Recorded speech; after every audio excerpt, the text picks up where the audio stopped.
Loveline is meant for an adult audience. Loveline may contain sexually oriented content. Listener discretion is advised. Listener discretion is advised. This is Loveline. Loveline. With Adam Carolla and Dr. Drew. Hey, everybody. It's Loveline. I'm Adam. That's Max Headroom. Phone number 1-800-LOVE-191. Dr. Drew, board-certified physician, Dixon medicine specialist. Drew, what happened, buddy? What happened tonight? Oh, you're talking about the Deborah Norville thing? You went nuts on Deborah Norville? No, I just went a little nuts because... she's hot. Yeah. Let me tell you something. She's a sleeper. Well, no, I'm sure she's a pain in the ass, but what I'm saying is she slides under people's boner radar. Do you know what I mean? Like, everyone's like, there's that newsy chick. But take a good look at her. She's been pretty foxy. And she's not a young woman, but she's been damn foxy. I memean, on the air for like 10 years and foxy. So anyway. Yeah. So she's hot, Drew. Don't give her a hard time. No, I wouldn't give her a hard time. I was just, I was listening to the attorneys talk about the Mary Kay Letourneau thing. What were you doing? I was going to comment on that, and they're going, "Oh, it's just the love affair of the century. They're both adults." I thought, what's the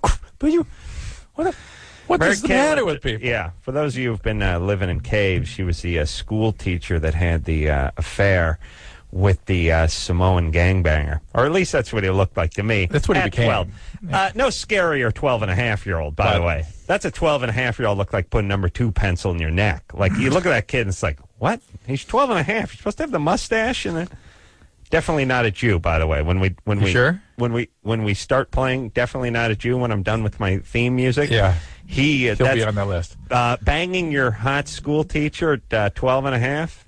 Definitely not. Yeah. Well, I'm going to work it out. Do you think maybe he'll go for the little pencil mustache? I'm hoping, because that's a class look at any age. So he's, and by the way, when you're 12-and-a-half, 13, and you're banging, you're arguably, for a school teacher, hot, attractive woman. 35. At the time, I think she's like 33. 30. All right. The point is your brain must be going off like a Jiffy Pop. Yes. Pan, you know what I mean? Just yes. Like I couldn't even process what was going on if I was nailing that. No, that's right. And if you were telling me like, tonight after school we're going to meet by the lake. I got my husband's car. The kids are. Yeah, but here's the other thing. What that etches into your head, though. You were having that kind of experience with fold-outs. Let me tell you how long that etch stuff in your brain. Let me tell you how long I could keep that under my hat, by the way. Because I would be on the top of my roof. No, you know what I'd be doing? I'd be driving one of those old cars with the loudspeaker on it, like old guys who are running for Senate in the 50s. From something out of a Latin American country. Here, and a bell ringing. Guess who's getting laid? Look out, everybody. I would be on the roof. I would be shouting it from the mountaintops. Right. Like, you could not shut me up. Like, if she said to me, look, I could lose my job. I will lose my job. I could do prison time. Do you understand? Got and it. whatever we have will be gone the second you open your mouth. Got it, It Chris? will disappear. Hello? Hold on. Hold on. I was on the phone talking to my friends about nailing it. What'd you say about you cut me off? How's that go? I could not shut up about that for a second. I couldn't do it now. Could you, Drew, at 12-and-a-half, could you, or 13, could you shut up about that? I Impossible. No, but not. I mean, I would not. I'd be walking around in a daze like a zombie. Like, what just happened? You know what I mean? Like, Yeah. You're like, what? All right. So I wouldn't be able to process it. He's banging her. Thank Christ the lady's got 7 kids now. And by the way, at what point do we cut that privilege off? You know what I mean? Like, okay, here's the thing. I have 3.5 Heinekens drive home, get pulled over, perhaps waiting on an arrow here in Culver City. Yeah. I blow .08. I do it again within a year and a half or 2 years. Yeah. I lost my license. No privileges. Yeah. You're dangerous. No. Dangerous. You can't. No, this is a privilege, not a right. We're taking it away. You'll be taking the bus. Dangerous society. That's right. After the 6th kid. Yeah. It can't intervene. What's going on? Government can't say anything? Government is up our ass for everything. There's nothing the government doesn't crawl up our ass about. You can't smoke a butt on the beach. I know. They telling me this witch can't have. She's on her 6th kid. No one's intervening. And by the way, Please. the next piece of comedy was they want to show how this kid is serious-minded and interested in being a father. And they've got Matt Lauer interviewing him, and he says, "So, how about the kids? What do you feel about that?"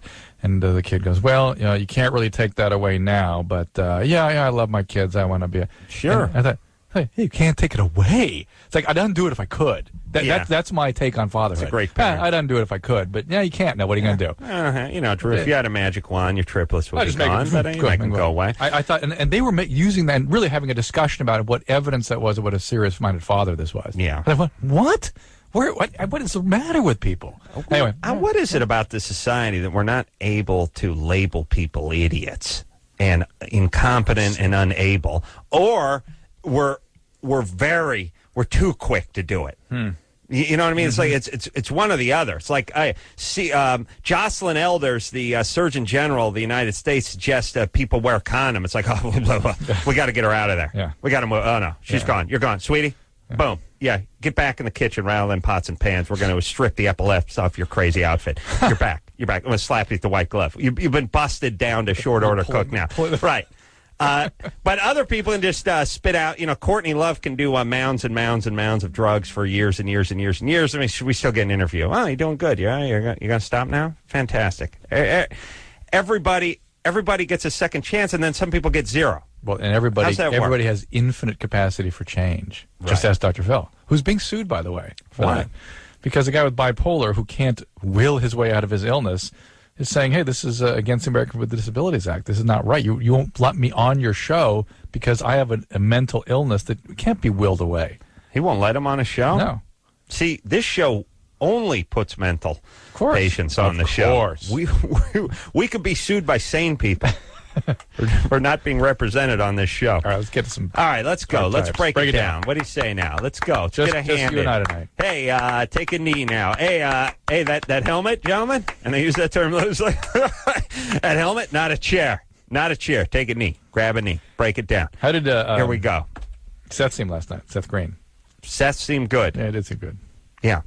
Why are you asking that? Just because he seemed more into the show than usual. Seth he's always been into the show, but I think the show scared him. In the past. Well, the first time he was on the show, he was 7. No kidding. Yeah. It's actually accurate. He was starring as the baby from Ally McBeal, the dancing baby. He was doubling for the Olsen twins. That's the first time. It was the Olsen twins stunt double. Yeah. When the baby, when the coaster, what do they call it? The stroller. The stroller got loose on one of the hills of San Francisco. Oh, yeah. That was Seth in that. Oh, yeah, sure. Yeah. All right.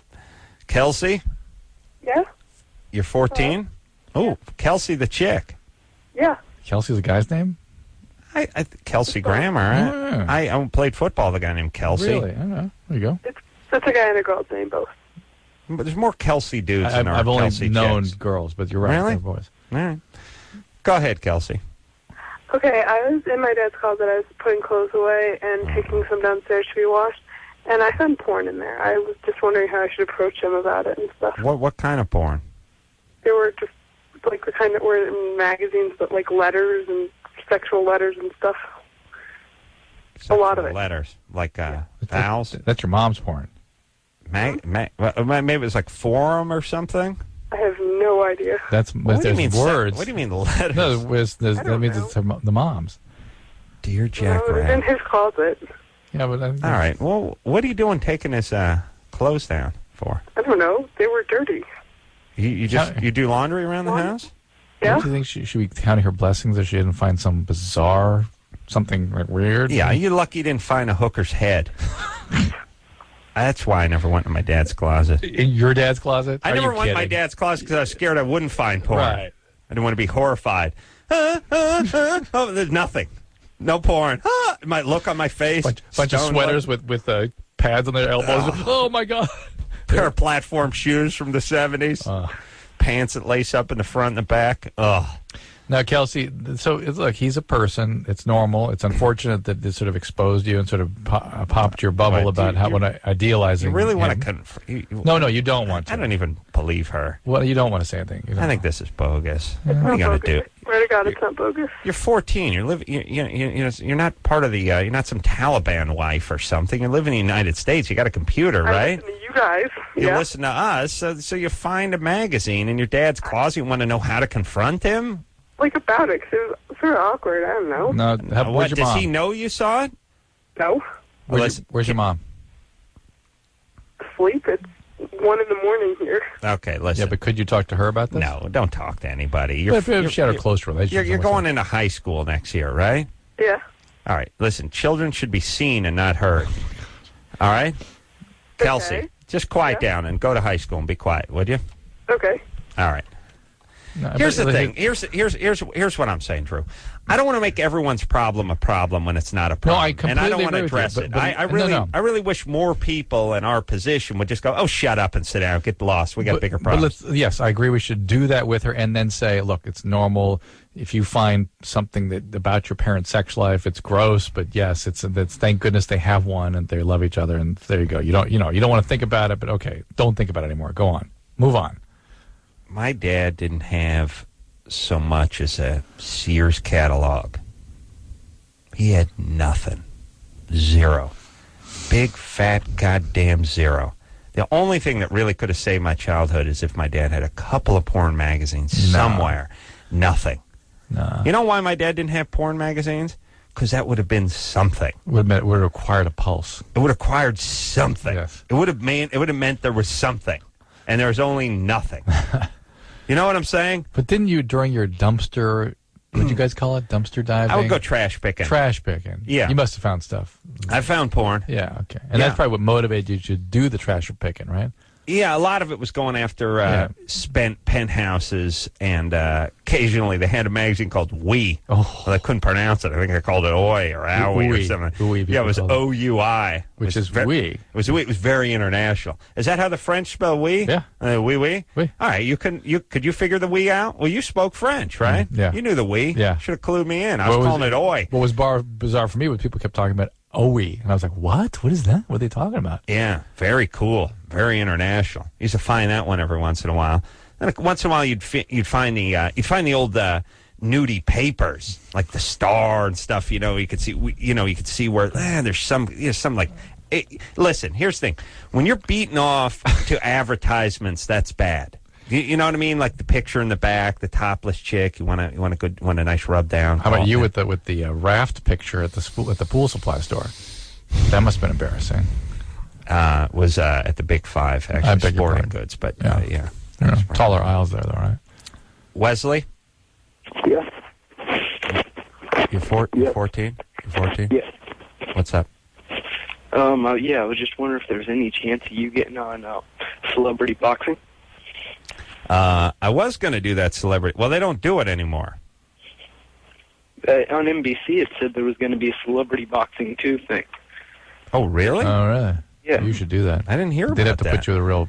Are you sure? Because I think they may just be one of those new boxing shows. They're doing all those boxing shows. Oh, yeah. Fox is doing one. Like Sylvester Said that, Stallone's and then- doing.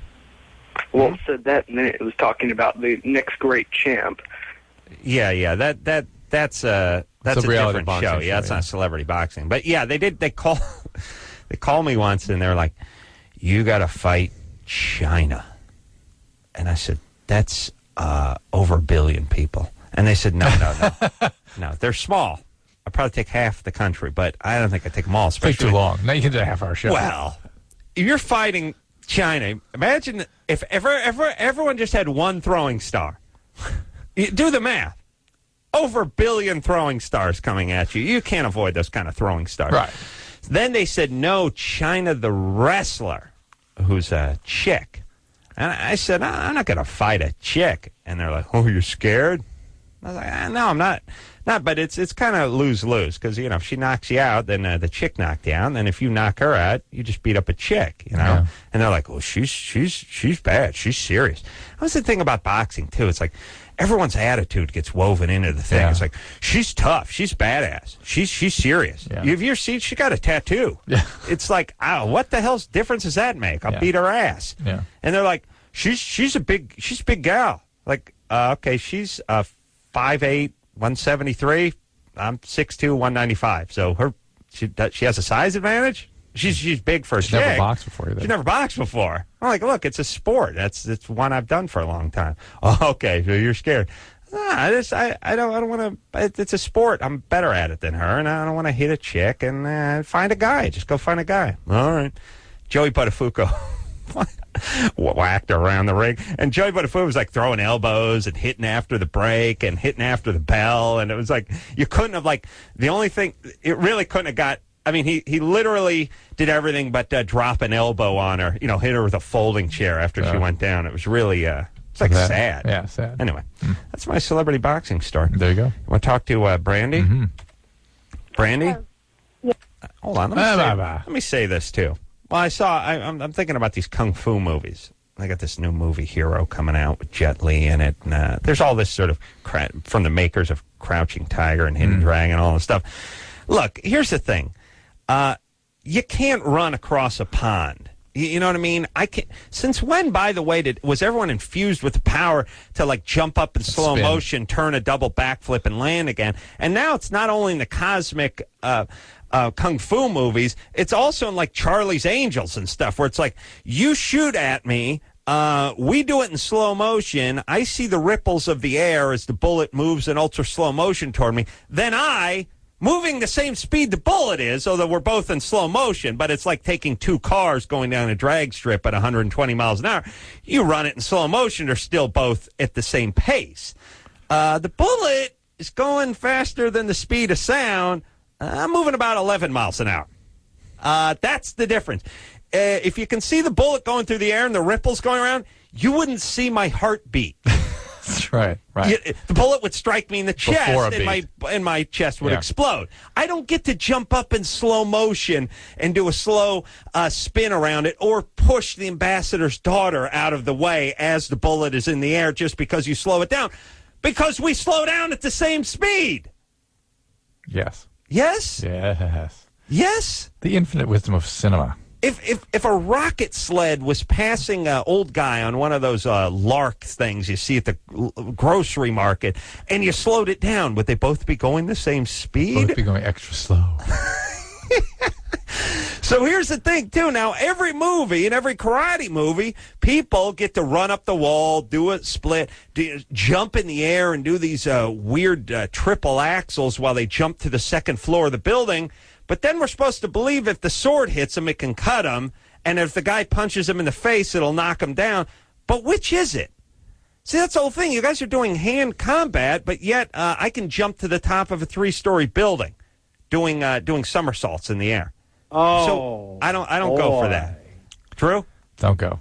Drew, no go? No go. No, it's either on or it's off. No, you go fantasy, you go fantasy. The Kill Bill stuff, while I appreciated the sort of stylistic fantasy, the fights were like, We'll just make it a regular fight, but you can't jump to the second story. You can't also have 87 guys with swords and guns All right. defeat one. As long as it plays, it plays. All right. Do whatever you want. Swing from the chandelier, do whatever you want, but you can't jump up to the 40-foot chandelier. Okay. You understand? Agreed. And by the way, speaking of that sound effect you just played there, Anderson, go ahead, play it again. I don't need that sound every time a guy pulls a knife from his sock. Right. It's like every time a knife comes out, it doesn't make the shing. I pull a knife out of the wooden rack it's in at my house, and shing, and you pull it out of your leather knife holder, shing. You got one tucked in your waistband. You're wearing sweatpants, shing. No. It's got to be against other metal. Yeah. All right. I'm going to get into what else is wrong, too. Brandy? Yes. Had a long talk at the office today about washing up on the beach. What's going on, Brandy? Oh, I'm 14 and I'm pregnant. Mm-hmm. Fabulous. Do you have a question? Yeah. Who got you pregnant? Okay, well, me and my boyfriend got in a fight. Cause How old is your boyfriend? Yeah, How old is your boyfriend? 19. Of course. 19 and 14. Wait. What? Yeah, all Yeah, right. keep going. Well, we were planning on moving in together because we were gonna go get married. It was crazy. All right. And I got off work early because I was happy and everything. And I came home and he was... Hold on. If you're in a good mood, you get to leave work early? Yeah. Hey, boss, I'm feeling extra jovial today. Can I cut out? I got off work today because I was happy. All right. Said. There you go. I right. I come Where are your home, parents? Where are your parents? What do you Country mean? Bear Jamboree. one place the washboard, the other place the Cider days. gun. Yeah.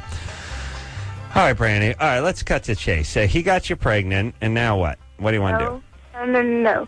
I caught him cheating on me. Ooh, there's where it gets. This is where the plot thickens, right? Yeah. Because you cut out early because you're in a good mood. No. What kind of? kind of work do you do? Yeah. Brandy?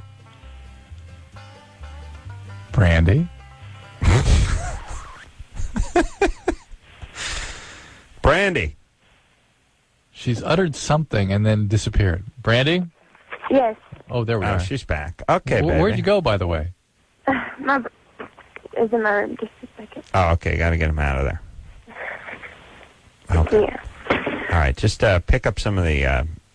Imagine you got like a dirt floor. Pick up like a rock and Just throw it at him. Yeah, throw some dirt in the sea. So you caught him cheating. The other thing that happens in fight, dirt paralyzes people. Blinds you. Blinds you, yes. Paralyzes. You caught him cheating Yeah. Right? because you came home early. Yeah, with my cousin. With your cousin. Right. But luckily you had another cousin. No. That you could. No. All right. So I called one of my friends, and we went to a party, and I saw one of my brother's best friends there, and I grew up with him basically. Like he was like another brother to me, and we got to That's what talking. you do with your and, brother? Right. Oh, I see. Okay. Well, if you're reminded of your brother, that's Makes perfect sense. Then. right. So No. he had sex with you and got you pregnant. Well, no, yeah, that's it. But it's not like I wanted to. I mean, it just kind of happened. I mean, No, I know. Wasn't payback for Yeah, catching your could tell you boyfriend didn't want cheating. to. Yes, of course. 14. I going. didn't even want to.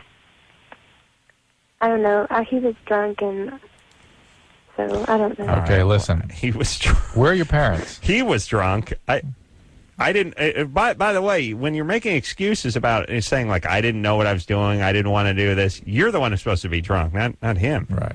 I mean, Right. we were both. I'm sorry. I'm not. 14. Drunk. Okay, so what's going on? What's the plan? Because you got like a crazy albino white trash life ahead of you, and is your name's Brandy? Yes. That is a second only to Cammy on the crazy white trash scale of horrible names. So I thought listen, I had a stripper. now Brandy's a disaster. Oh. Brandy, listen. You name your girl Brandy, you're asking somebody's just recycling about as good as they can do. Oh. I mean, Brandy, you just can't. Where are her parents? What does it do? I'm just curious. Where are your folks? Where are your parents? Oh, well, right now that's who I'm living with. That no one knows except for one of my friends. All right, how far along are you? Well, that happened about 2 months ago. So you're 2 months pregnant. You could say 2 months, by the way. Okay. 2 months, right? Yeah. All right. You have to get an abortion so you can give this kid a chance. Or you have to give it up for adoption. Oh.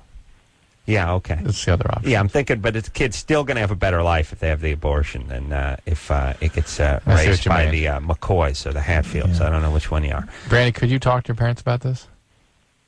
Can I? Yeah. No. Yes. You. What's the plan? You're going to wait till actually you're showing the pregnancy?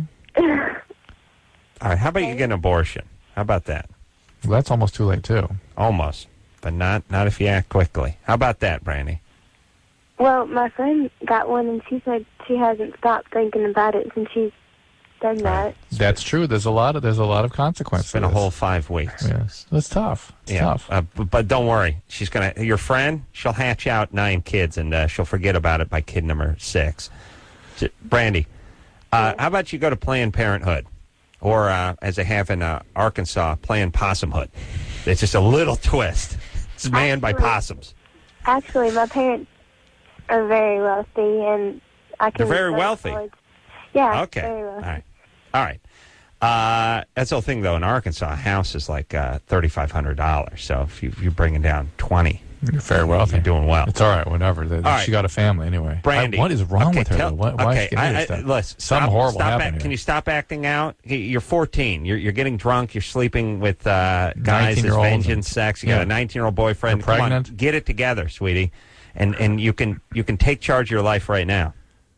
Just go see Planned Parenthood. You need some professional help because you were going down a path that is extremely destructive. This is just the beginning, and you may have a child on your hands here. Yes. All right. This is the Carolla story. Yeah, my sister ran away when she was about 14. It was good times. Listen, you just don't understand that some parents just are not parents. They're just laissez-faire. My parents they could do whatever you wanted. It wasn't a big deal. I can't imagine that. Just do what you want, but if you screw up, you take care of it. That's all. Yeah. All right, we'll take a little break. We'll be right back.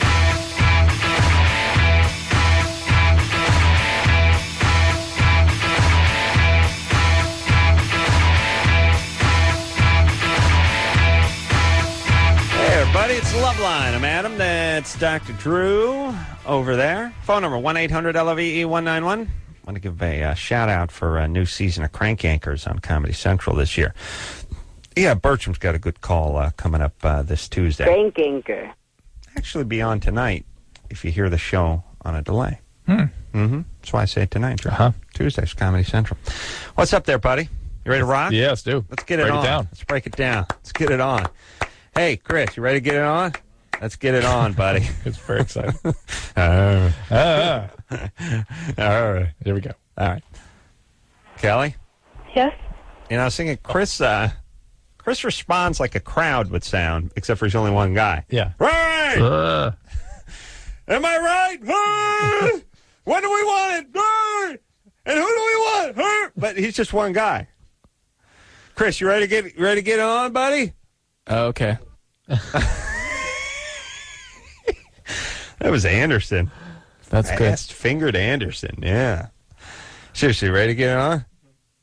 Ooh, you can do it and drink. He drinks coffee. Whatever. Yeah. Mm-hmm. It's good. Kelly? Yes? You're 22. Yes. You ready to get it on? Sure. What's up, Kelly? Yeah. Kelly's an abuse victim. Oh, yeah. That's the way to talk to her. Oh, yeah. What's up? Hi. I just kind of wanted to know, I was an abuse victim, as you said, when I was growing up by my father. And recently, some of my friends and coworkers and stuff, just in discussion, have said that they think I should go to therapy. And I really feel like I'm at a point where, I'm sure therapy is always good, but where I'm doing fine for myself and I'm past all the...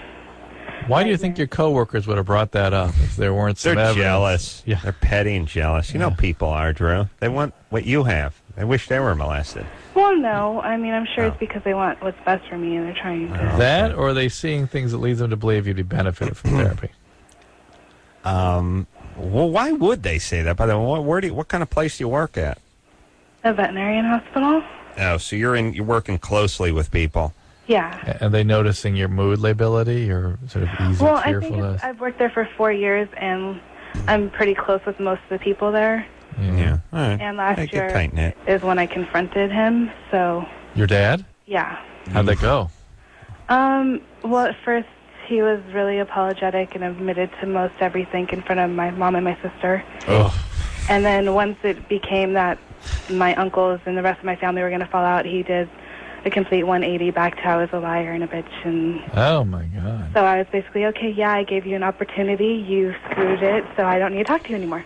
Well, here's the thing. Probably best that he didn't apologize and give you that satisfaction, because then you would feel guilty for resenting him and hating him for the next 50 years. You know what I'm saying? He deserves to be hated. He That's should right. never be let off the hook. No. And it only becomes confusing when these guys apologize because one side of you hates them and the other side wants to accept their apology because they're your father. I'm not a fan of this confronting the perpetrator stuff. Always sucks. I really think that the goal is to make a cohesive narrative of your trauma, to incorporate it into some sort of narrative about your life where you understand that you were the victim of a sick person, happened to be your father, one of those things. What do you mean? So it's like you distance yourself from it? It's like you saw a movie of someone getting molested? You assimilate. No, quite the contrary. That's the way she feels about it now. On the contrary, you accept it for what it was, all the pain and confusion that went with it, but you don't feel responsible for it. You don't take it on as something about yourself that caused it. You realize there was a sick person you were exposed to, a person that you love very deeply, and so you have very ambivalent feelings about. Yeah. And try to make sense of it all for yourself, however you do that for yourself. That has nothing to do with confronting the perpetrator. And it takes a lot of work to do that, and it's not something you can do by yourself. It doesn't happen by yourself. All right. Here's the thing. And he sexually molested you for a number of years? Yes. How many years? 10 years? Well, there was physical and emotional abuse starting when I was... By the way, your mom deserves a nice, swift heel in the groin, too. I would You know what agree I'm with saying? that to an extent, but she has literally mental issues her whole family has, so she's not... No doubt. All right. So here's the deal. Okay, your dad's an idiot. Good. He didn't apologize. Fine. It'd be nice if he just something landed on him, like a piece of space debris or something while he was sleeping. I mean, it'd just be nice if he'd just kill himself. Here's the thing. Whatever he says to your aunts and uncles, he knows he molested his child. He's got a kid that doesn't talk to him. And if that bothers him, good, it should. And if it doesn't, then he's like a reptile. But by the way, we way too much in our society of this. Well, he's got to live with that. Listen, these people do these things because it feels right to them. It feels good to them. Yeah, they've joined NAMSA or NAMBLA or whatever the hell, and they start defending that it's a good thing and it feels right. And how dare you say they should feel guilty? I mean, listen. That's the problem here.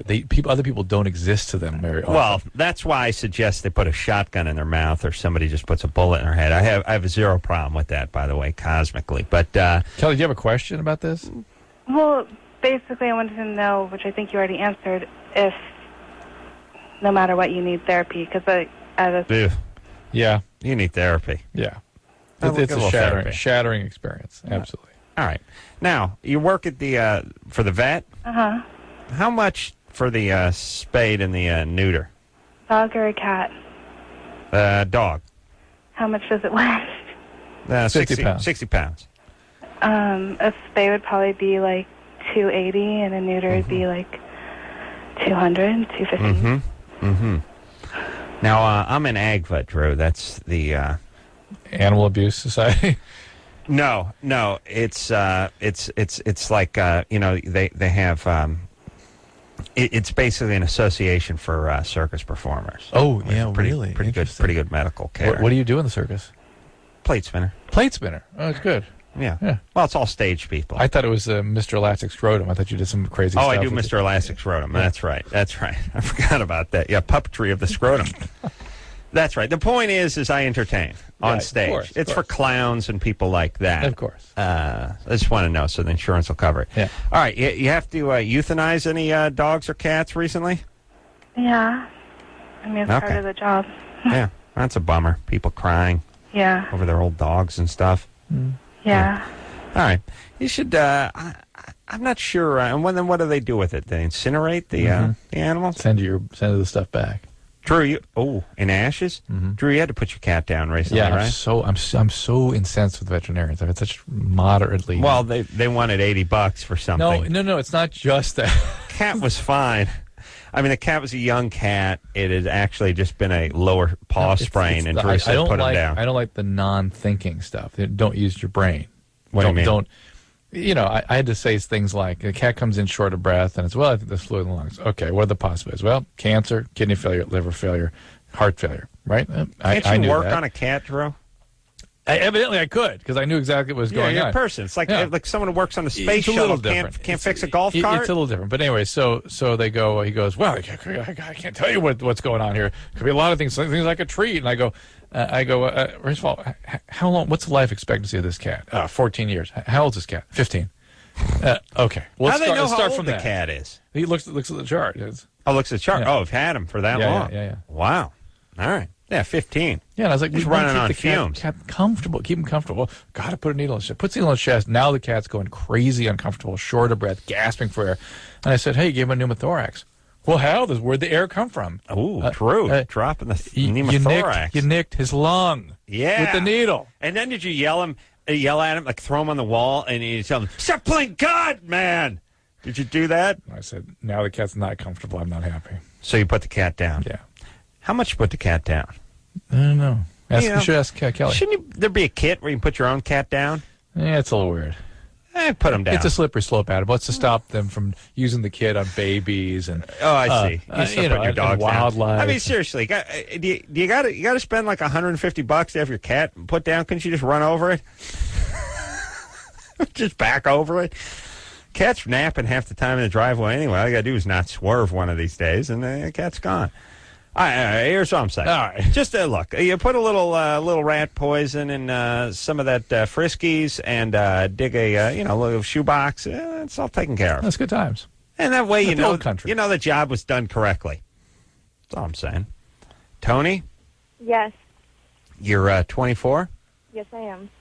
Your long lost dad wrote you a letter. Yeah. That was All right. pretty strange. Yeah. Well, what? You hadn't seen him since you were a kid? Well, my mom left him because he was an alcoholic when I was 3. All right, hold on a second. Drew, by the way, it's the exact same call. But look. I'm talking to Bella. Shush up. Bella, Yeah? you're 15? Yeah. You have stretch marks? Yeah, on my knees. On your knees? Yeah. You don't see it on the knee that often. You big gal? Not really. Well, how big are you? Let me do some math. Go ahead. Well, I'm less than 120. You're less than 120, Stretch marks on your knees. Wait a minute. but now. more than 180. Are they Are they on your thighs? Huh? Are they on your thighs? Well, not really, no. Just like one. All right, so you have stretch marks on your knees. Did you suddenly grow taller all of a sudden? I don't know. I haven't grown in about, like a year or so. So I guess the answer would be no. I don't know. I haven't grown. I've never grew. I'm still a fetus. And you're under 120 pounds. Yeah. How tall are you? 5'7". 5'7". 15. That's pretty tall. That's spindly. Here's the thing. Now, you sure it's stretch marks or not just those funky lines that people get See, that's what I'm thinking. around your knees? Well, they're kind of in the back. Okay, the back of your knee. Yeah. All right. Well, here's the thing, Bella. No big deal. Number Here's one. also the beauty of alcoholics. Whenever they talk about a skin problem, it's impossible to picture what they're talking about. Impossible. Well, I'll tell you what I picture. I just picture like monkeys on a unicycle and crazy circus music playing. That's what they draw. That's right. Absolutely. And by the way, they say I have stretch marks on my knees, and it takes a minute 14 while they're behind. Like, is there anybody, like, if you say on your elbow or on your knee or on your chin, people just assume, hey, say on your elbow, that you're not picturing the inside of your arm. On your knees, picturing the part that hits the ground when you kneel, not the part you sit on. You know what I mean? Yeah. What is that? Really, take 20 minutes for on your knees for inside of or behind? Look, here's the thing. Well, now you're getting in a little more thigh-y area. Right, yes. And now we could see where it was more a possibility of it. You can't do anything about stretch marks unless you really get in there and, like, get a knife out Cut 'em or out, something. yeah, basically. But here's the thing. All those creams, all those lasers, all those quick fixes, and all that kind of patch stuff, all that topical rub-on stuff, it's like, if it sounds a little too good to be true, like you got some scarring and you're going to rub some cream on it, or you got some cellulite and you're going to rub some cream on it, it's going to melt away. No way. Never does work. It's like my nose is too big. I'm going to rub some cream on it, make it nice. I'm going to straighten my teeth using this toothpaste. Right. That's really what it is. It's like, look, you can clean your teeth using a toothpaste, but you can't straighten them. Right. That's right. Thank you, Drew. It's heavy, huh? Heavy. Well done. All right. We're going to take a little break. When we come back, more depressing teenagers after this.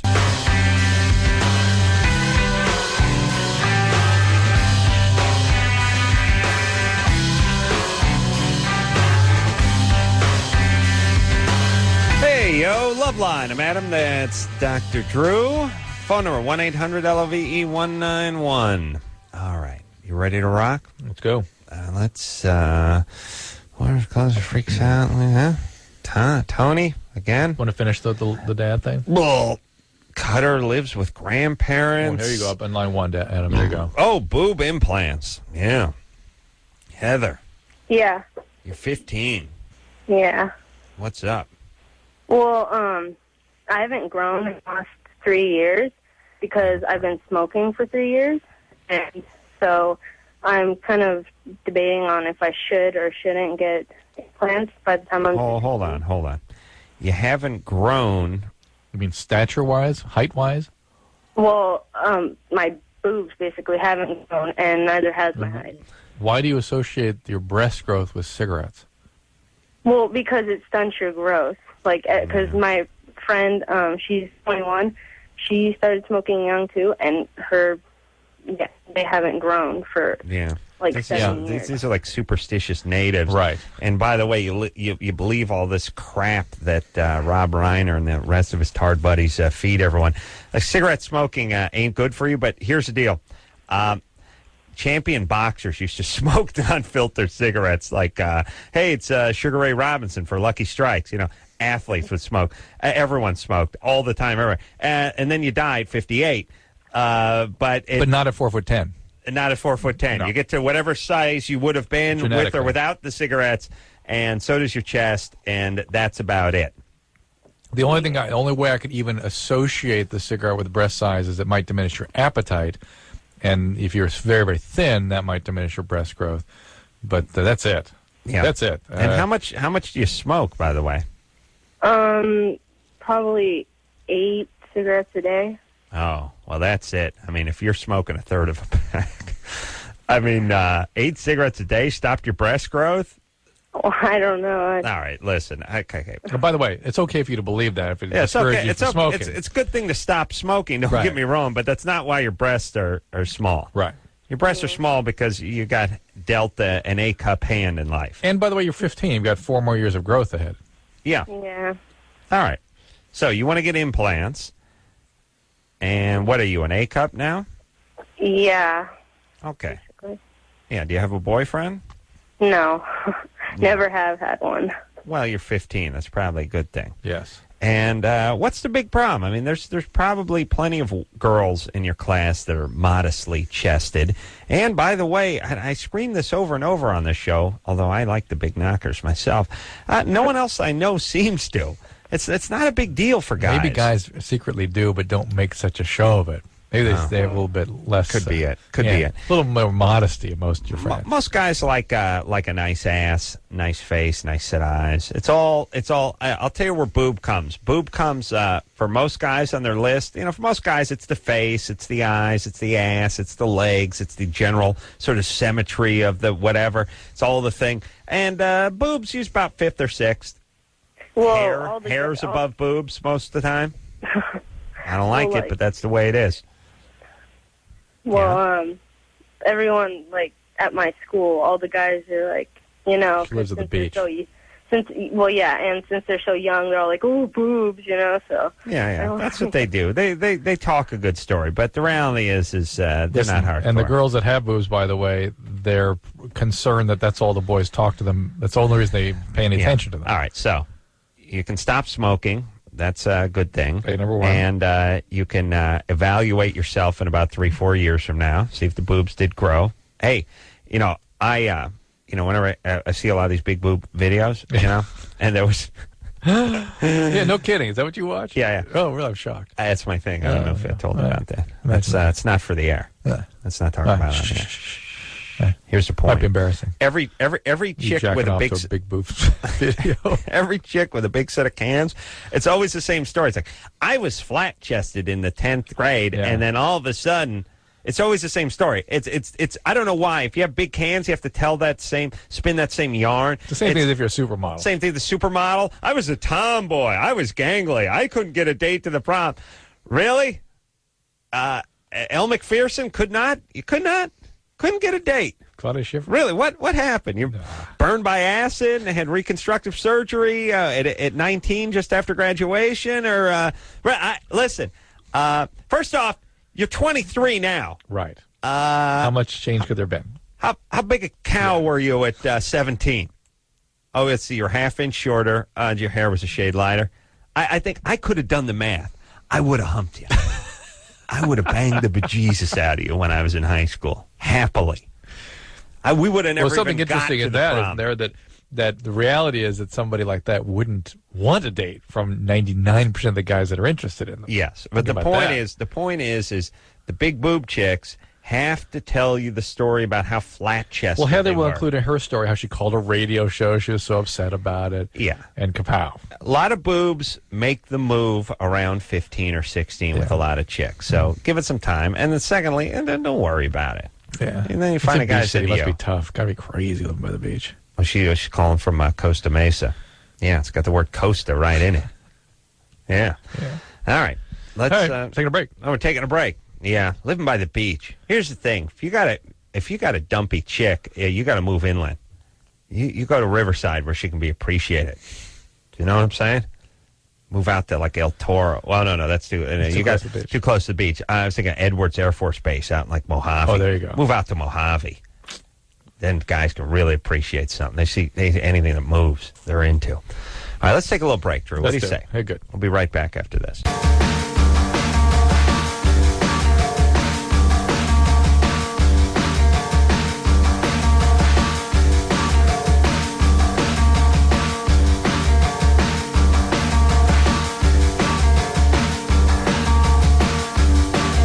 Hey, everybody, it's Loveline. I'm Adam. That's Dr. Drew. Oh, yeah. Oh, yeah. Oh, yeah. Quagmire. Yeah. Oh, yeah. All right, so, Drew. Yeah. Drew, he brought it in last night. We didn't have time to get into it because we're going with Seth Green and Dax. I know where you're going. Drew got a chicken S ticket. Chicken S entrapment. Entrapment, Drew says. Drew calls it entrapment. And that was... It wasn't entrapment. It was worse than that. A couple of months ago, it was rape. It was nothing short of rape. And that was a few months back. And you so I took decided to fight I took the ticket. Anderson's advice, who said it was really easy to do a trial by declaration. Right. And they send you your money back. Right. Yeah. So here's the thing. If you fight the ticket, first you got to pay it. Yeah. And then they decide whether they give it the money back to you or not. Yeah. So you paid it. Then you did a trial by declaration. Yeah. And now what do? Do you write in a little thing that says what happened? Yeah. There's a little page, a special form. You just write it down. And you explain what happened. On the ticket, 10 miles an hour, it says I was going. I took allegedly a legal left. Right. Which literally what happens. 10 miles an hour. Listen to this. I started if he said 10 miles an hour, it means you're going 7. Well, this is what I said in the declaration. I said, look, now that I stopped. Right. I stopped and looked. I thought, trying to make sense of the sign. Right. Saw a police officer walk into the street. And I thought, I better complete this turn because this guy's going to come after me for avoiding him. Mm-hmm. So I figure I'll explain it to him. I'll drive up the hill. Oh, no, you completed the left turn. You're guilty. Oh, so he coaxed you through the rest of the left turn. What would have happened if I didn't complete? If I just stopped and kept going straight again? Just gone after you and busted you for starting the left turn and for evading an officer. And I was afraid of that. That's right. So you put that on. You wrote that on. You declared that. You declared your innocence. Yes. And what happened? Just get a little form back that says you're guilty. My money applied to your bail. Oh, they're keeping your money. Yeah, of course. There's no more to pay. No. And what about traffic school? I don't think that's possible now. You had to go for traffic school. That window's open and closed? Right.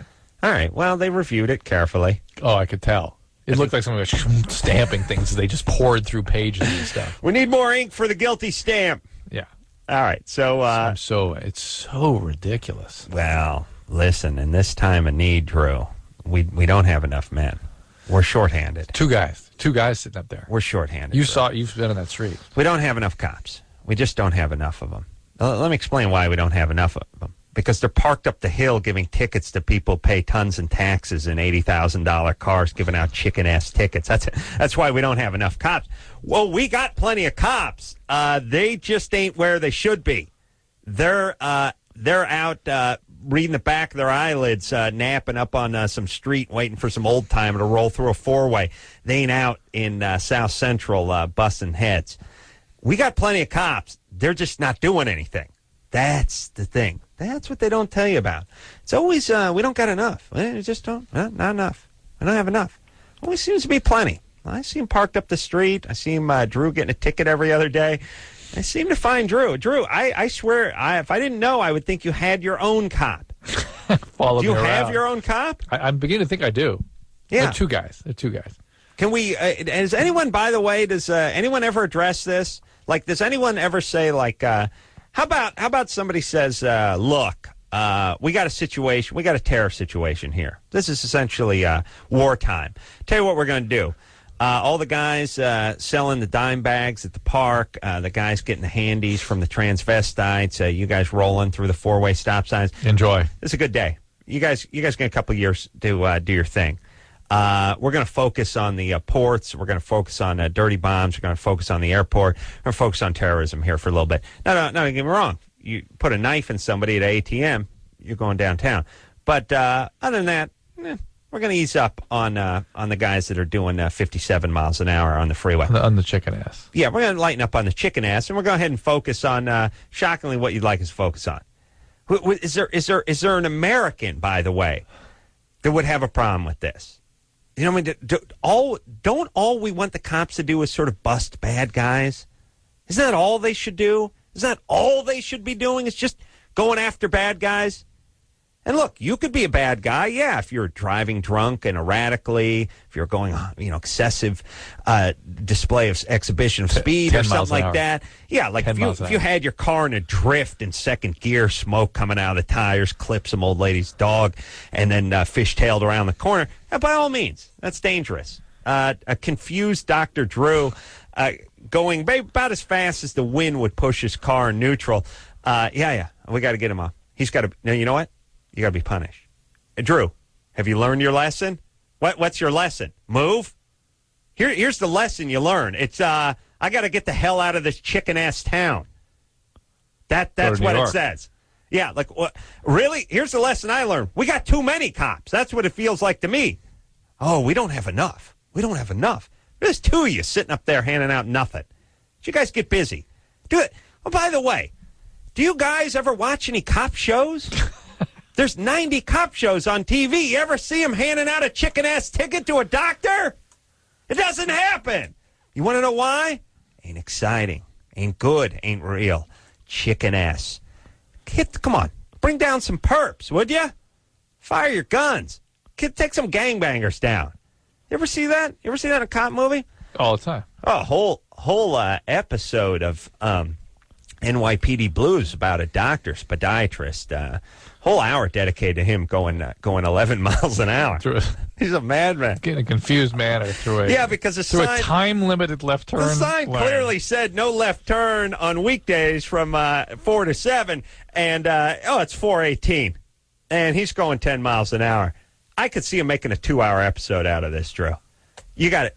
They got to take you down. I'm surprised they didn't start comedy firing is at you. He documented his 10 miles an hour. To me, I thought that was comical. It's like, well, maybe it's 7. How could you tell I was going? Why'd you just put 0? Well, that's what I was going with 0. When we do our cop drama, we're going to make it 13 miles an hour. It's called artistic license. I know it seems a little crazy, Drew, a little excessive. All right. Meanwhile, they're just bringing the plutonium right into L.A. Harbor. Yeah. Bring LAX, it right in San Pedro. Yeah. We don't got enough cops. We don't have enough men. We don't have enough, Drew. Not enough. Really? Not enough. Not enough. And I think it was $185. Well, that's not enough, Drew. Well, here's the thing, Drew. It's got to be high so you learn your lesson. Because otherwise, how are you going to know not to drive in this chicken-ass town?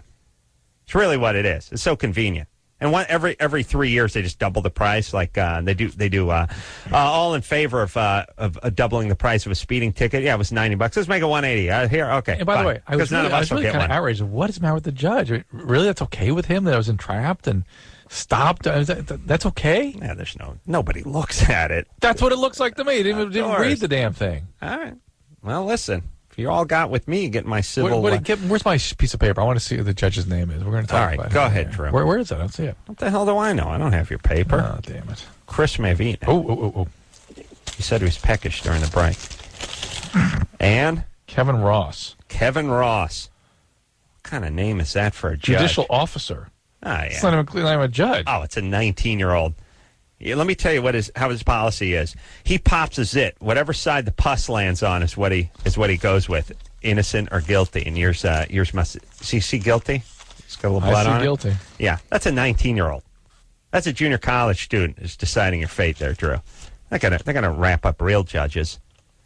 Drew, they don't have enough manpower. Oh my God. Not enough guys. They don't have enough cops. Ann? Yes. You're 23? Yes. Yeah. They don't have enough meter maids either. We don't have enough men on the street, Drew. Go ahead, Ann. Yeah, it's signed on the 9th of July. I didn't get it until August 3rd. What is with this? Well, Drew, they don't have enough. They don't have enough men. Let me explain something, Drew. This is nuts. Drew, they don't have enough men because they're all in the hills handing out chicken-ass tickets. They're not sitting behind the desk doing your paperwork. Now, please, Drew. I can't even believe this. Let's move forward. Let's focus now. I can't believe this. How did you think it was going to turn out? You're going to be exonerated with an apology? What happened to Hello me? Kitty stationery? Happened to Anderson. I got my money back. It was great. Anderson. First off, Anderson would fall under the 3 strikes category. Yeah. He would be in for mandatory sentencing. Understand? They pop him. Anderson is doing 35 years. So that's one thing, Drew. Yeah. And plus, they see you got deep pockets. They know you're driving a nice car. They get some money out of you. All right. Anderson, they feel sorry for. I just figure he's a... They already... You done, buddy? junkie. You done? Let's take Ann. Let's go. Okay. Ann? Yes. Yeah. Ooh, a new trial. What's happening? Oh. Hold on. Drew's got a new trial. What's happening, What? Drew? Did you read the paperwork? What are you reading, Drew? I am so beside myself. It says Drew's livid. I have 20 days to request a new trial from the date the guy signs it. He signs it on July 9th. They mail it August 4th. Yeah. All right. You got to hurry. It's already gone. Well, today's the... Oh, yeah. 29th. Oh, yeah. Sorry, buddy. I can't even. I'm beside myself. August 4th. So they sent What's with the LA Municipal Superior Court? Nah, Drew, they're undermanned. They just don't have enough men. They just don't. All right. But it's fine. We're taking care of it. So they send it after the date where you can request a new trial. There's nothing wrong with that, Drew. They're just good. They're hardworking folks like you and me. Plus, now that we got this whole terrorism thing licked, we don't really need. They don't have any. Terrorists have it right. That's all. Maybe they got some ideas. All right. Ann, Yes. you're 23. What's up, baby doll? Well, basically, I've been dating my boyfriend for a little over a year now, and a couple weeks ago, he told me that he went to the doctor and he found out he had herpes. He had And- herpes. Yes, he has herpes. Okay. And we've been dating each other for a year. We haven't been seeing other people, and he told me that he hasn't cheated on me, and he's a really good guy, and I trust him, but I just don't understand how he can all of a sudden have herpes. Well, wait a minute. Well, how is this diagnosed? What was that? How is it diagnosed? He broke out, and he went to the doctor. Where's the outbreak? Where's what? Where's the outbreak? It's on his penis. And have you seen this? He's kind of keeping it. All right. I really, does it have to be like, do we have to have the 5 Mississippi rule between everything? If it's bogus and they're trying to figure it out and process it, yeah. What? Like, how am I going to answer that now? Let me think about this. If I've seen it, what would it mean? And is this a real question, or are you just an idiot? No, this is a real question. All right, let's pick it up. Let's go. So how did they diagnose it? Just by visual inspection? Yeah, I don't know. He went to the doctor, and he told me that. All right, I'm done with her. You know what? Because it took her 3 seconds to say yeah. I can't stand the wait. I know it sounds like I'm a big prick, and I got plenty of time to talk about my own crap, but I can't stand that. Like, and there's Yeah, everything's like a I know. 2,000 I know. thing. All right. Like or something. What's that? There's like a weird static. I can't really hear you guys. I don't know why. Okay. Well, now I'm going to apologize. All right, and it's possible you transmit it from your mouth to his penis. That's a possibility. Ooh. All right. Okay, I don't. Okay. All right. We got a bad connection, so I'm going to put her on hold. And it's possible he had an outbreak before and never knew it. Yeah. You know, some guys, you can go for a long time without being diagnosed sometimes, particularly in women. All right. Well, look, here's the whole thing. If you think he's a good guy and you know him and you trust him and you don't think he would cheat, then I'm guessing you should just stick with that. Yeah. If you think he may be the kind of guy who did it, then this is a little argument that he did. How rare is it, Drew, a year after you've been with someone to have a breakout that way? And then also, by the way, why would he tell? I don't think he would tell you about it. If he'd been cheating? If let's say she split the weekend before, he hooked up with an old girlfriend. He would take all a of bit a sudden to get there's it an out of him. outbreak. Yeah. There's something going on. Yeah. I mean, I would just burn my dork with a cigarette. That's why I've done that. Take the herpes. Just so you fell into the put cigarette a cigarette ashtray. right after it. And it's like I burn it. It caught on fire. God. Singe my pubes with a plumber's torch. Nice. Very nice. Yeah. Nice touch. It's good. Smells good. Yeah. It's a good smell. Burnt pubes. That's a smell. All right. Pube brulee. Really? So, Drew, seriously, my idea of putting a cigarette out on my infected penis, Not bad. not bad, Yeah, right? yeah, it's good times. But All right. my concern, the reason I was sort of questioning more carefully is that too often, people are diagnosed based on blood tests, and they are quite inaccurate. But this was a visual. Yeah, which is Okay. and then they should do a culture on it if you really want to nail it down. So All right. And culture's just rubbing the swab Q-tip on on there. Jasmine, Yes, you're 19? I am. What's up, baby doll? All right, so my boyfriend and I are considering having sex, but I want to know the different likelihoods of like different birth controls. You mean pills versus patches, that sort of thing? Exactly. So like the likelihood of me getting pregnant if I was on the pill and he was using a condom, et cetera, Wow. et cetera. Pill plus condom? Yes. 0, 0, 0. Hey, Really? That would be some immaculate conception if that happens. It's virtually 0 without the condom. You add the condom in, it's got to be close to 0. Goes below 0. Yeah. So, Actually, but statistics-wise, do you guys know the statistics? Listen, it's it's 0.0003. Hey, Copernicus, how many zeros do we got to say? Yeah, it's But statistically, it's Zero. it would only be a theoretical possibility of pregnancy in that situation.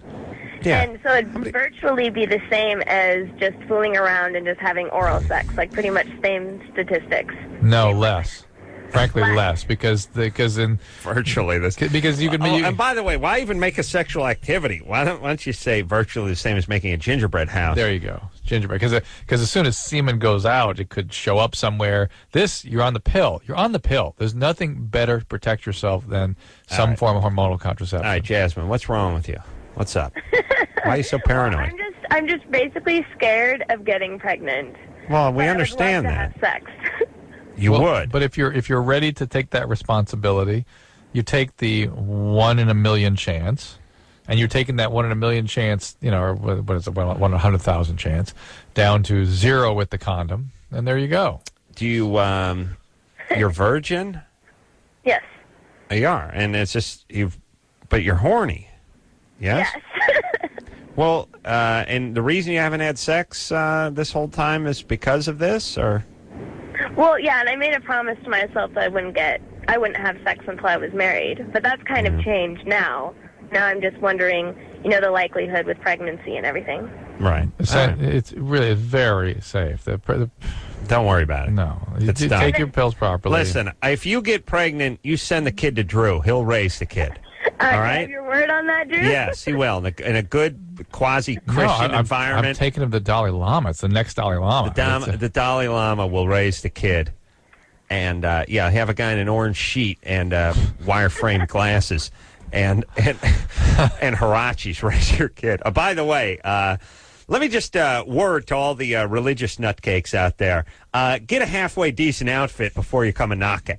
Like, Let's see. We got the Hasidic Jew over there. Yeah, he's got the payos. He's got the sideburns dragging on the ground. Hey, he's got the mountain man beard. He's wearing the modified beanie on his head, and it looks his shoulders look it look like a. There's so much dandruff on that black suit of his, and I can smell the guy coming around the corner. How about you take a shower, take a shave, put a suit on, then we can talk about your crazy religion. And Dalai Lama, yeah. How about you get out of the Caltrans orange fitted sheet and put yourself some shoes on, maybe some slacks. We can talk about your crazy religion, like all these whack jobs and their wacky religions and their crazy outfits. I would be if I saw when I see a guy approaching, it's almost like a homeless guy. When I see the crazy outfit, I'm immediately my ears close and I just start looking at my feet and walk a little faster. Here's the thing. You got to lose the nutball outfits, and then maybe we'll listen. Your whole thing's about getting people over to your side.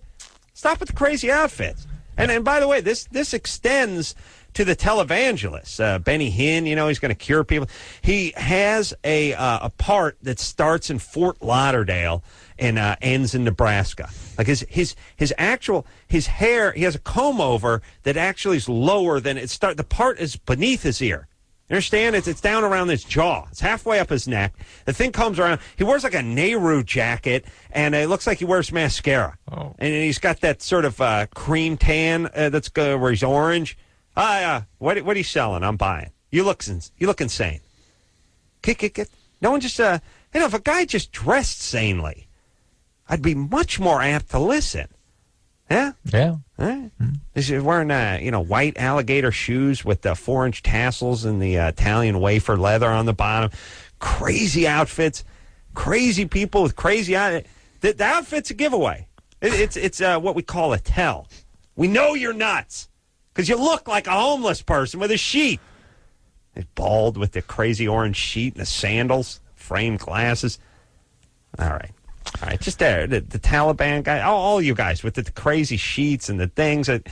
But get some Hager slacks and a Botany 500 sport coat. And we'll start listening to you. You know you need to dress like? You ever see the catalogs for the big and tall places? That kind of thing. The big and tall, the casual big and tall. Sure. Something about there's something very soothing about the guy with the big gut who dresses nice. Yeah. It's nice a guy. Portly guy who dresses nice. That's a guy you can trust. He's got a sport coat on. He's not wearing a tie. Doing the best he can. Doing the best he can with what the good Lord gave him. Yes, Drew? That's a religious man. All right. That's a guy I listen to. Let's take a break. All right. We'll be right back after this.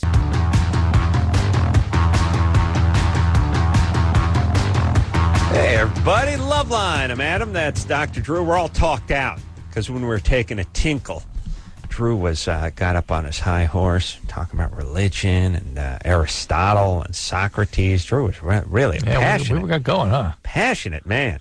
I was staring at Drew. Was like when Aristotle wrote his famous, and I was looking down, going, "Boy, my whiz is yellow tonight." Aristotle said, and he was speaking of in a non-secular way. Boy, it's almost orange. Wow. Was that a multivitamin? Which is why, by the way, we don't speak of those things on the air. Because that's exactly what happens to all our listeners in their head at that point. Well, we bore them with other things. Right. But what is it in the multivitamin that makes the whiz yellow? Is that the B? I think it's the B vitamins, yeah. B. These are they absorb light at a certain frequency. Really? It's a ring structure, and they. I'll tell you, I understand I took the vitamin. Every once in a blue moon, you get that day-glow yellow whiz. If I was a caveman, I saw that coming out of me, I'd chop my penis off with a club and then burn it. So it would never have. It would freak me out. You know what I'm saying? Yeah. Yeah. Beth? Yeah. Yeah. It's rough. I can't hit the sink here, You could. It's tough. You know why? Because they did one of those things where the sink is set back like 6 inches from the edge of the counter. By the way, I'd have to stand on some phone books to get it. My parents have a place that was... Actually, get up on Chris's shoulders. One of their bathrooms was made in the 60s, and the sink is waist height.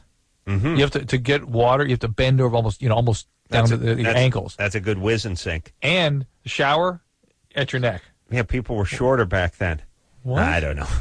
I don't know why that is, yeah. A shower should be high and sink should... Well, I like the sink low so I can whiz in it. Yeah. This is really low. I can't. Yeah. All right, let's... Beth. Who are we talking Beth. about? Beth. All right, Drew. Calm down. Beth, Yes. you're 20? Yes. You can't orgasm with yourself or with boyfriend. Sorry? You can't orgasm. Correct. All right, and you get close. Yeah, And then but it gets to the point where I just have to push him away because it hurts so bad. What's he doing when he's trying to do that What? to you? Well, what is he doing when you get close? Oral sex. Oral sex? Yeah. And is he real gentle with you, or is he a little too aggressive?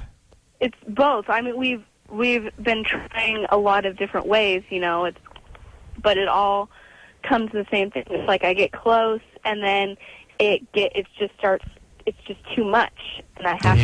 Yeah, it gets and overwhelming. Then you can't come back to it because it's too sensitive. Yeah, that's a guy thing too, isn't it, Adam? No. Stop. Oh, too much.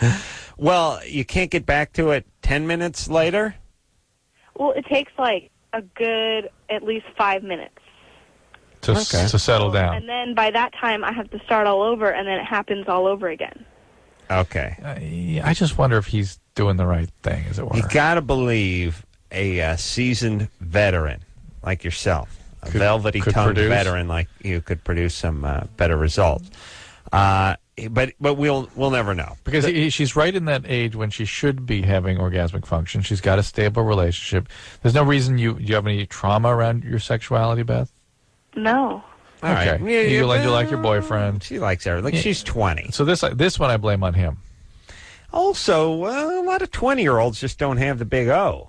No, but she should be. She's coming. It should be coming around. It should be coming online. She's getting close. Yeah. And the thing is once you get that first one out, then they all just come popping out. It's game on. Yeah. I'll tell you what you need to do. You're putting too much pressure on yourself. Yeah. You're pushing too hard, and then you're freaking out. How about a real easy session? You know what I mean? Good advice. Yeah, instead of... But that's partly him too cooling out a little bit. He's got to... See what I'm saying? Yeah, I see what you're saying. He's got to really... You want the difference between fast and slow again? Let's hear it one more time. All right. This is the fast session of oral sex. Oh, got it. And now the easy one. Too fast. Still too fast. No, too sensitive. Don't talk, my sweet. Take your glasses off. Let me see. Wow, you have almost gray eyes. Almost there. That's beautiful. Beautiful. No, too sensitive. Push your way. Go away. Is there a male on earth that's ever done that? You ever done that? Like, I'm about to bust a nut. It's comical even to think about it. No. It's not a male on earth that could have that experience. No, woman can't escape.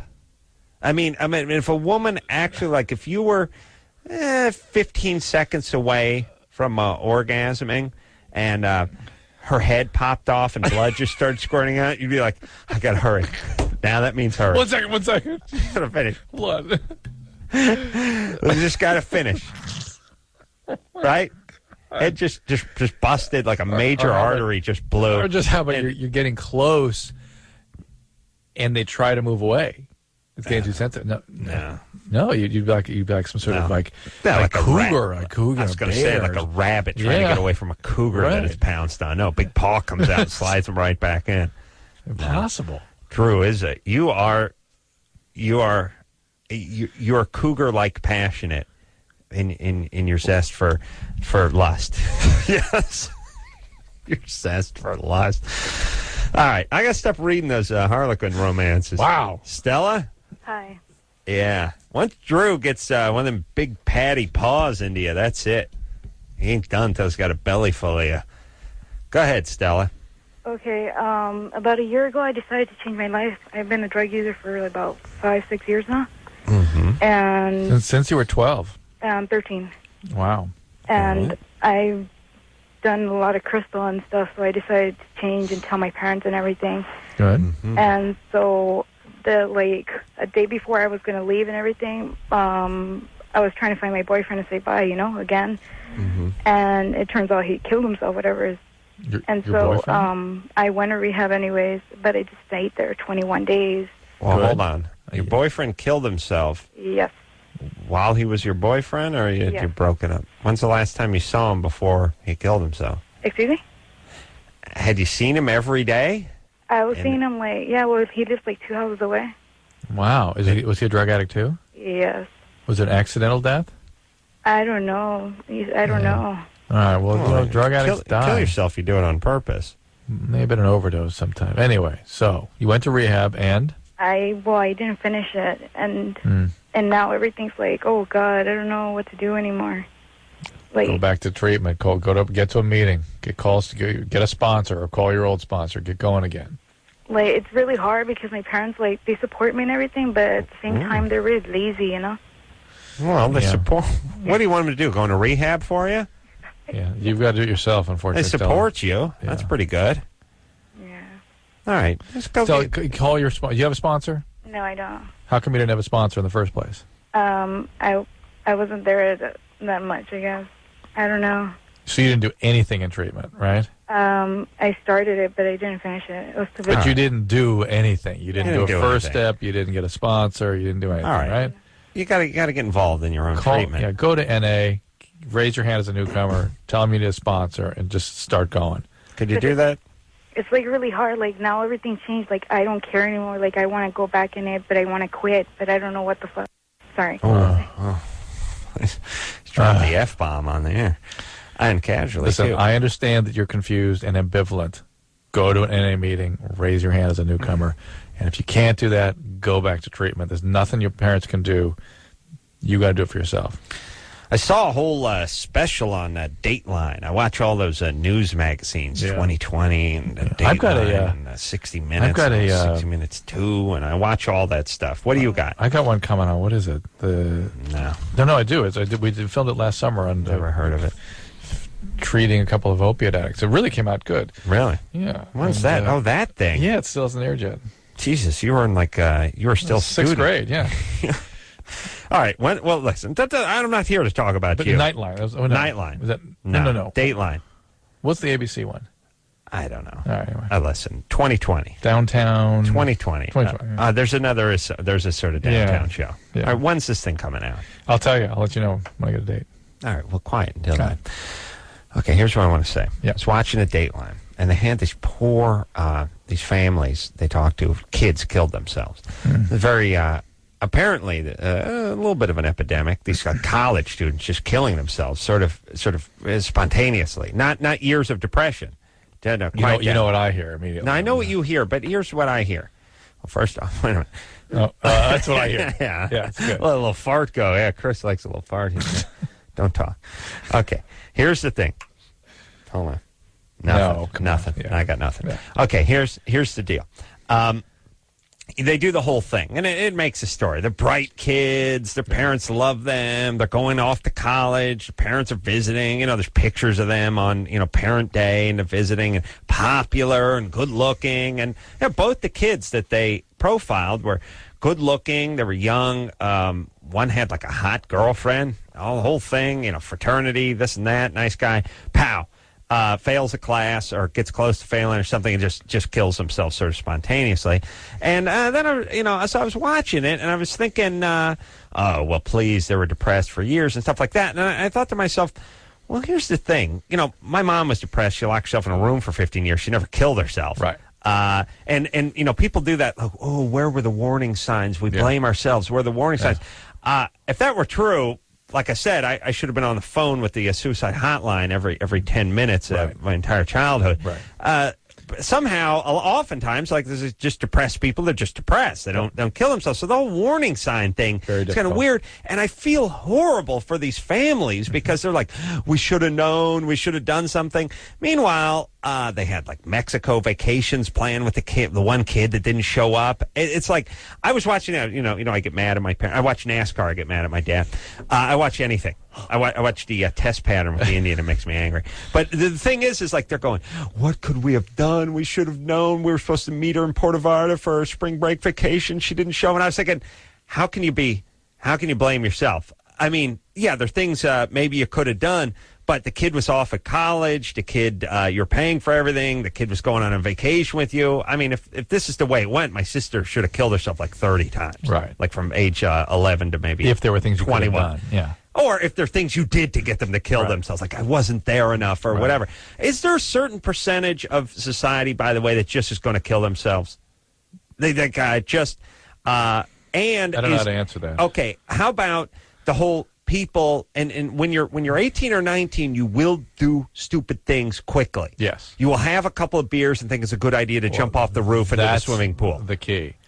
When I hear a sudden suicidal act in a 18 to 22-year-old, drugs. No, that's I know. End of story. I know. End of And story. I look, and they never, obviously, it never came up and whatever. And they interviewed the guy's friends and they did the whole thing and everyone's friends. And it didn't seem to be anything. I'm sure there was some drugs around. Now, quiet down because everyone does drugs in college. No, I know. And some people have horrible reactions to them. And, there you go. The reality is, though, listen, the thing about people when drugs is when there's drugs involved, people lie their ass off. And I know, I just like you and I play Karnak here in this show, I know what the truth is, and I can just smell it on people. And you have to go, no, it's not what happened. Here's what happened. And otherwise, they're going to BS you, and that's going to be the story on the news now. All right, so you think this is drugs? I think hallucinogens can do this, speed can do this, opiates can do this, alcohol can do this. And even when they're not even addictive, just as an acute reaction. Now, what are they supposed to do? Just breathe the air and drink tap water? Well, it's They're still in college, legal. for Christ's Still sake. pot and cocaine. Kid went to Arizona State. Got to do something. Strike 3. Yeah, okay. So Where's here's... the other guy, San Diego State? No, No party there. No. She went to the school in like it was beyond Santa Barbara. It was even better. It was a comical school. And this is not.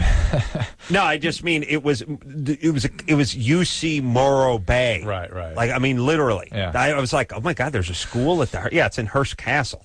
I was like, oh my God. But look, here's the thing: they didn't talk about drugs. No one embraced. They interviewed everybody. No one. The word drugs never came up. I'm thinking it would have, but if there was something. But the point is there's certain people who will, if there's a gun nearby, if depression sets in, they'll just they will just do it.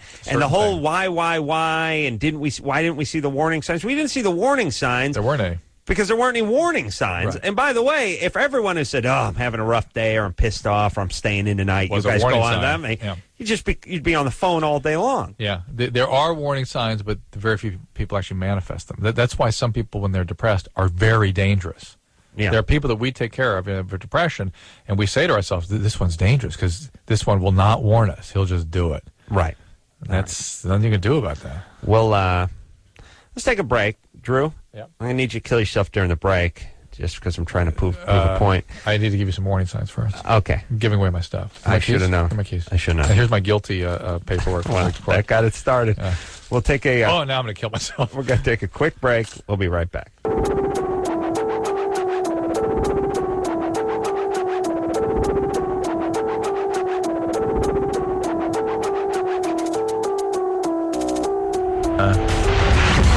Hey, it's Loveline. I'm Adam. That's Dr. Drew. So anyway, Drew. Let's reset that stuff. This summer. Let's first of all say we're not disparaging those parents, and our heart goes out. You know what I mean? We weren't talking smack on the air. That was during where we're taking the tinkle. Oh, okay. Well, just to clear my. Here's what I'm saying to the parents that sit around and kick themselves. If there's ever anybody who's done, why didn't I do more? There were no warning the person killed themselves. Yeah, there's no warning. And like I said, the warning signs. And all I'm saying about drugs and alcohol is that's an important thing to address early in college. And there are, at 18, when people, that first year of college, something like 30% of college students do not get past the first year of college. Really? A lot of depression, a lot of stuff goes on that year. Here's what I'm saying to you, Drew. Yeah. Not as a partner, but as a human being. Well, I was going to say sort of friend, but not a close friend, but as someone who knows you. You're getting weird now. And you're friendly with. But not tight. Yeah. You know what I'm saying? Yeah. Like we might go out to lunch, but we wouldn't see a movie. Yeah. That kind of, you're going to put the screws to those kids. You're going to freak them out. You got to give them a little breathing. No, room. I know. One of your kids going to get a B and kill themselves. You're going to put too much pressure on them. Give them a little, let them do their absolutely. thing. Let them find their way. Absolutely. You're freak them out. They'll jump off the bell tower at the college. Absolutely. I agree. Yeah? Yeah. I know. Well, that's what you say. Meanwhile, you're going to put the Well, screws in them and freak them out. here's the subtle part.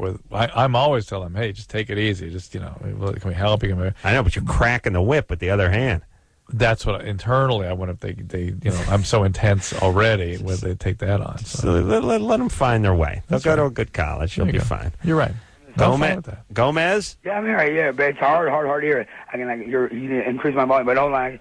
My phone's still wired. Yeah, I can hear you, but it's just hard to hear you. Real hard. So we got to speak up. All right there, buddy. What's happening? Buddy, I hear you easy now. Come on, I hear you. Keep that tone up. I can hear you. Keep that volume up. I'm live. So, Roger, Charlie, now, what you want to talk about? Which side of tactical operation you want to talk about? Do you want to talk about? Hold on a second. I think I just bought some livestock. Well, that is either speed or bipolar manic. Well, let's hope what that is. I hope it's both. No, I'm ex-military, top-line military. I'm not Top either. line. Come on. What service? What branch were you in? No, neither. I'm ex-airborne ranger. Pat Tillman, the guy that died. Motivate. Now I went to bomb squad, EOD in D.C. I'm over every federal agency under the sun back when I was 22. I'm 35 years old. My date of birth is 4/36/69. I'm a top line. I'm all alive, and nothing to do with drugs. All right. Well, I'm glad you're trained with weapons. Adam, it sounds like you. I don't know. Pat Tillman, the guy that died. I'm an airborne ranger. I served for headquarters back. I went in August 18th. I can tell you anything. What do you know? Okay. Gomez, I can't believe you haven't been called up into Iraq. I'm trying to call you up. I got more terrorists in the wire. I can't believe. You can go on my website. Can you online? You're on website www. Come on. I don't believe everything happens for a reason. Come on. I want to talk to you. Let's see 5.7. This is the first adult conversation we had at Loveline ever. I can talk to a doctor. I can read the code. I understand. I've never heard the guy do someone else do the lightning round. No, this is mania. And listen, mania? these guys. Hey, watch this. Gomez. Well, Drew, can't you tell? Okay. Oh, did he curse? We didn't hear cursing. What word did he use? And by the way, Drew, you don't know when the caller gets potted down? You're just talking to him? He used at least the F word. I dumped the whole thing because I thought he said something else too. He was going too fast for me. I couldn't keep up. Well, I didn't hear the F word. I didn't hear He said it was the greatest effing call he's ever done or something like that. It's so fast you could easily miss it. I know, but if you could easily miss it, then who cares? Okay, that's called pressured speech. It's pressured. It's like it's going with pressure. Some guys just have a gift for gab. It's derailed thought process, tangential thoughts. They don't, necessarily connect. I followed them. He was airborne, like Pat Tillman was. He told Brian that he's doing speed right now. Yeah, well, it's speed. It's either speed or bipolar manic. And one of the interesting things about these guys is when you ask them, one of the sort of characteristic phrases that they figured it out. Let's ask Gomez if he figured it out. Drew, have you ever been right? That's my characteristic phrase for you. You're right. Drew, ever been right? Oh, by the way, it was 15 seconds of dead air, and Drew's like, all right, Gomez, now that you're listening. No, I figured it was potted down, but I thought you potted him back up again. No, I didn't hear you. Yeah. Okay, well, Gomez, you cannot use I'm not using nothing. That's right. foul language on the air. That's right. You didn't do that. We will hang up on you. You just said it twice more. He did not?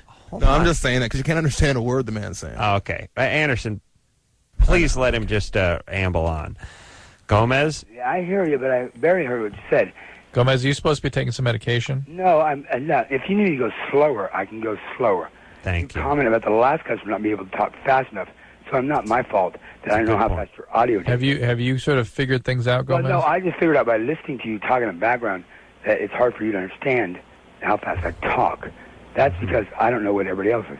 I hear you complain about how long the delay is for that girl. She hesitated and didn't know how fast. So I don't know how fast you want it back in your face. See all those so you tangential. I'm following him. I missed Speedy Gomez's. Listen. Am I guys? Gomez-Alice? Mm-hmm. It's nothing to do with speed. It has to be able to. It has to do with how fast it flies. That technology, a T1 line. How fast can you push your keys? How fast can your T1 line? Internet. Where do you want to go today? Well, I'd like to go to Saneville. Okay, gone. You go www.tk. Right. What do you do for a living, Gomez? Enjoy myself. Enjoy yourself. But what do you do for a job? Well, I don't need a job. Why not? I'm military. Why do I need a job? I have a job in my Bible. A Job. Hold on. Get the next question. I enjoy myself. I'm mixed military.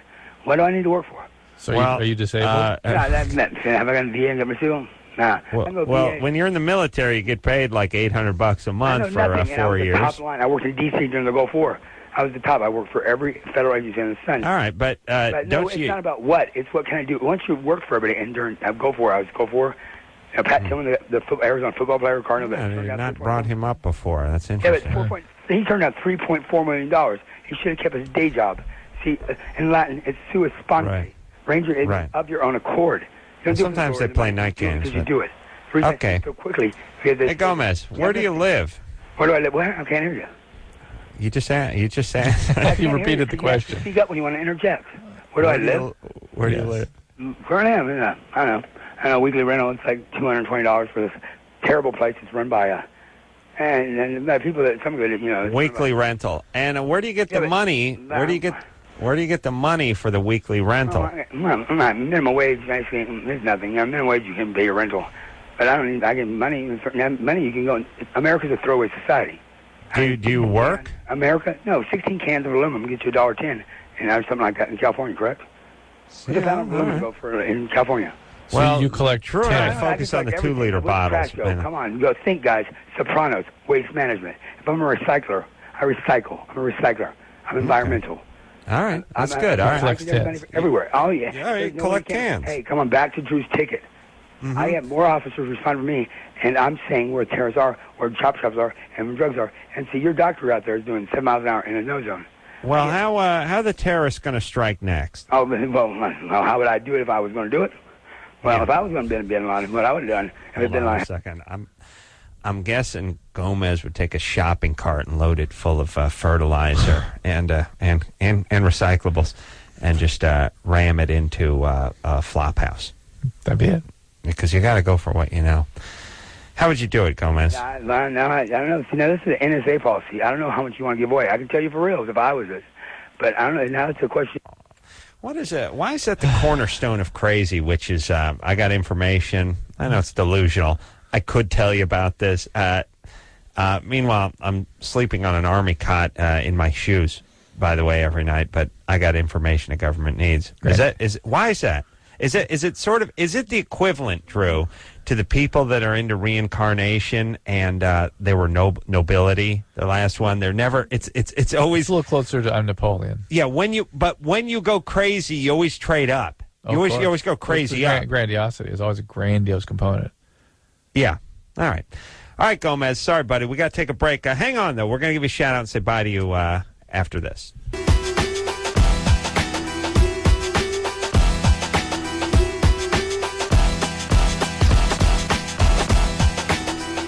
All right. Well, that's it, everybody. That's the show.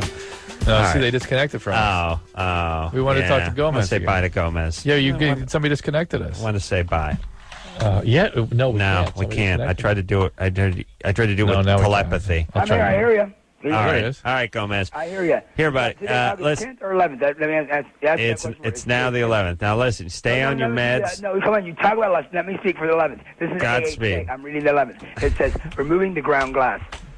Now, we're doing 12-step program.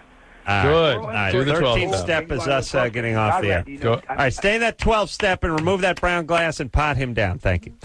All right, we're going to go take a little break. We'll be back tomorrow night. So until next time, this is Adam Carolla for Dr. Drew saying mahalo. Oh, you have almost gray eyes. Almost there. It's beautiful. Beautiful. No, too sensitive. Put it your way. Go away. This has been Loveline. Loveline. The opinions expressed on this show are not necessarily those of the staff, management, sponsors, or the station. The producer for Loveline is Annie Gold. Loveline is a presentation of Westwood One Entertainment.